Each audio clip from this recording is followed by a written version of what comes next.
To the Dipper and Chewer. This pamphlet was written and narrated by members of Nicotine Anonymous.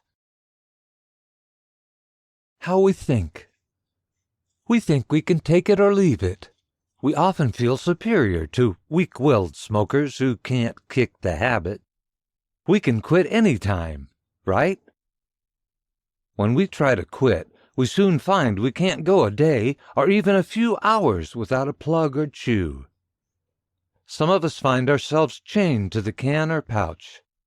We've started noticing those pesky warning labels. This is not a safe alternative to smoking.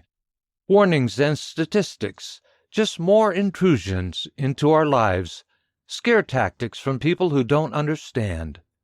Who are these people anyway? How do they know? Do they dip? What about all the people who quit smoking by picking up the chew? Certainly, they are bettering themselves. After all, smoking is bad. Everybody knows that. Using tobacco without burning it is better, right? The smokeless image is different. It is our way of expressing our rugged individuality. We think it sets us apart from the crowd. And it does. We have spit cups, tobacco grains in our teeth, and breath that smells like the bottom of a bird cage. We go to great lengths to hide our habit because we don't like ourselves in our weakness. We also know it is viewed with disgust by many who consider it gross. Those occasional stories about people dying from mouth or throat cancer are just flukes or bad luck. What are the odds of cancer happening to me? Pretty slim, right? Those things happen to other people. The stories make good television and news fodder.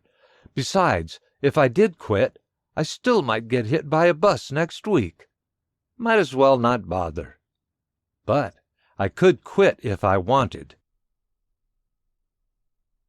What about those stories of people having part of their tongues removed? That's pretty drastic. What are the chances of that happening to me? Come to think of it, what odds would make it worth my risk? 1 in 100? 1 in 20? 1 in 5?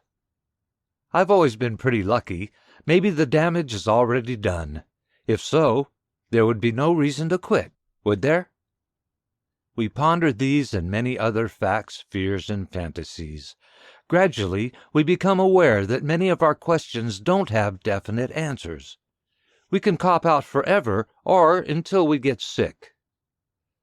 No matter how much we rationalize, we always come full circle. Deep down inside, we feel shame at obeying a command from a can or a prod from a pouch. It is difficult to quit, isn't it? We tell ourselves we like the taste, that we can quit if we want. Nicotine addiction? We have a habit. We like the flavor.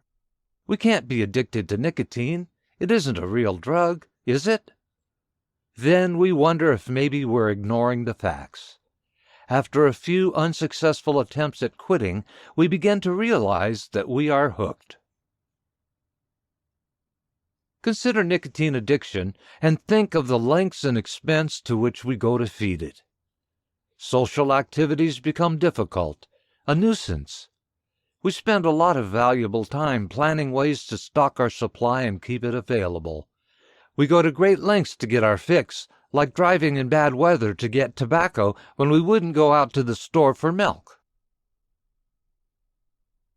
Consider freedom from nicotine. Quitting is a personal challenge. We begin to realize that if we quit, we'd probably be better off.